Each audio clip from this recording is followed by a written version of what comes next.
Society ద్వారా ఏర్పాటు చేసిన కొనుగోలు కేంద్రాలకు సహకరించిన అధికారులకు ప్రజాప్రతినిధులకు సొసైటీ చైర్మన్ కన్నయ్య గారి హరికృష్ణారెడ్డి కృతజ్ఞతలు తెలిపారు. సొసైటీల బలోపేతానికి రైతులందరూ కృషి చేయాలని పిలుపునిచ్చారు.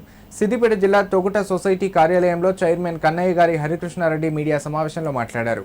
సొసైటీ ద్వారా 5 సెంటర్లలో కొనుగోలు కేంద్రాలను ప్రారంభించి విజయవంతంగా కొనుగోలు ప్రక్రియ పూర్తయిందన్నారు. రైతులు దళారీ వ్యవస్థను నమ్మకుండా ప్రభుత్వం ఏర్పాటు చేసిన కొనుగోలు కేంద్రాల్లో ధాన్యం విక్రయించడం చాలా సంతోషమన్నారు.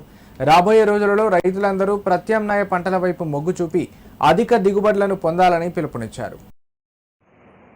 తొగుట మండలంలో రబీ సీజన్ సంబంధించి సొసైటీ ద్వారా 5 గ్రామాల్లో ఉన్న కొనుగోలు కేంద్రాలను నిర్వహించడం జరిగింది.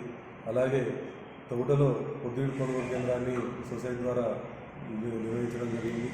అలాగే తొగుట మరియు గుడికాల గ్రామాల్లో మక్కల కొనుగోలు కేంద్రాలను సొసైటీ ద్వారా నిర్మించడం జరిగింది.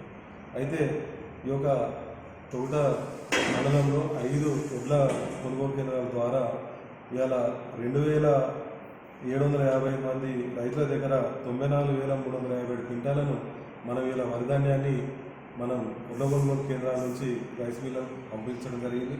అలాగే పొద్దుడు ధాన్యాన్ని కూడా 746 మంది రైతుల దగ్గర 9,521 క్వింటాలను మనం పొద్దుడు కూడా సేకరించి రైతుల నుంచి పంపించడం జరిగింది.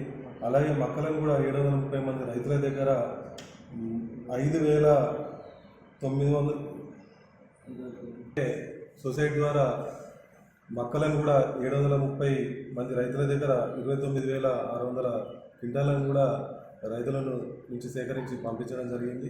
మంచి దిగుబడి సాధించిన రైతులకు శుభాకాంక్షలు తెలియజేస్తూ, అదేవిధంగా దళారులకు అమ్ముకోకుండా మరి మన పిఎస్సిఎస్ ద్వారా కానీ ఐకేపీ సెంటర్ల ద్వారా కానీ అమ్ముకున్న రైతులందరికీ పేరు పేరున కృతజ్ఞతలు. ఇప్పటి వరకు 27 కోట్ల రూపాయల ధాన్యాన్ని మనం పిఎస్సిఎస్ ద్వారా సేకరించడం జరిగింది.